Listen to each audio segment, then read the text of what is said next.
Thank you and welcome to the show this morning. The topic this morning is the Civil Rights Movement in Tennessee, a narrative history. And of course, we have with us to talk about the Civil Rights Movement in Tennessee, the author of this book, Dr. Bobby Lovett. Dr. Lovett is a professor in history at Tennessee State University. And of course, Dr. Lovett, let me welcome you to the show this morning. Well, thank you, Dr. Haney. And Dr. Lovett, to tell you how delighted we are to have you here, I think most of our viewers will be reminded that over the last many years that you've been here on many, many occasions, and you've left them with excellent information. I'm reminded of just one or two that you've done that will sort of fall within the same category as what we're going to do today, and that is some kind of historical statement in reference to it. And I think that you've talked about the Declaration of Independence with us, African Americans in the Constitution, and just about every aspect of the American history experience, centering primarily upon the African American.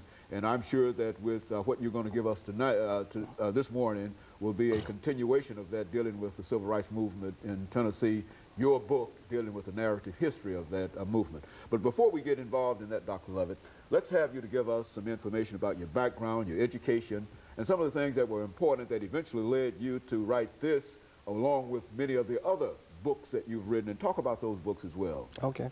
Well, I grew up in Memphis, Tennessee. I'm a graduate of Booker T. Washington High School. I did my undergraduate work at Arkansas A&M State College in Pine Bluff, and went on to do my graduate work, master's, PhD at the University of Arkansas in Fayetteville. I taught school in Memphis for about 1 year, returning home. Left there, went to Eureka College to start my college teaching career in Illinois. And I came to Tennessee State University in 1973, and I've been there since then. So I've been at Tennessee State University going on 33 years. And I really became interested in history because I'm from a very large family that comes out of West Tennessee. And I grew up in my early years, until I was about elementary school, living in a home that had 4 or 5 generations under one roof. And some of the older people in the family, like my great-great-uncle Julius, he would always tell us all these tales about West Tennessee and going back to slavery and all of that. And I think that sort of pricked my interest as a young 3-, 4-, 5-year-old child. And when I got to college, I eventually changed my major from engineering to history because it was just in me to be a historian, and I've been a historian ever since. And of course, you've been very, very active in your history career.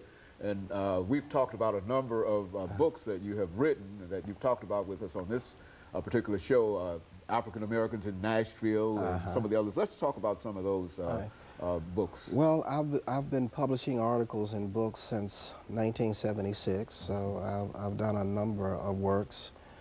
Some of the most recent ones are the Profiles of African Americans in Tennessee, published in 1996.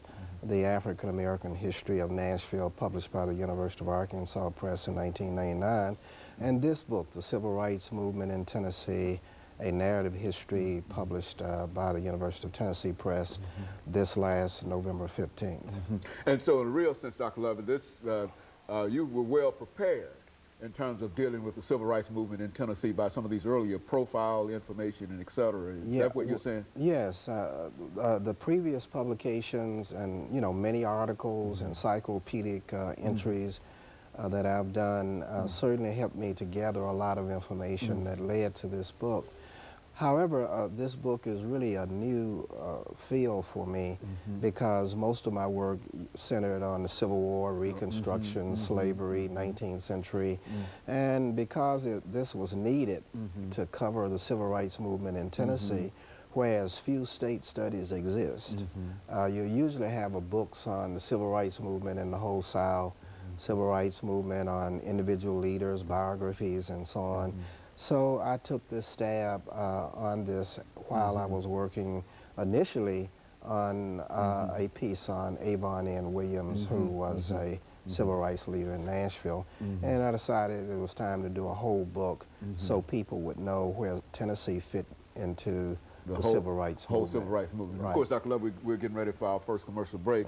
After we come back, we're going to give you an opportunity to talk about the civil rights movement in general, and then to sort of zero in on the contribution that you've made here dealing with the movement in the state of Tennessee from a local historical point of view. Okay. And of course, we'll be back with our audience following this very, very short commercial break.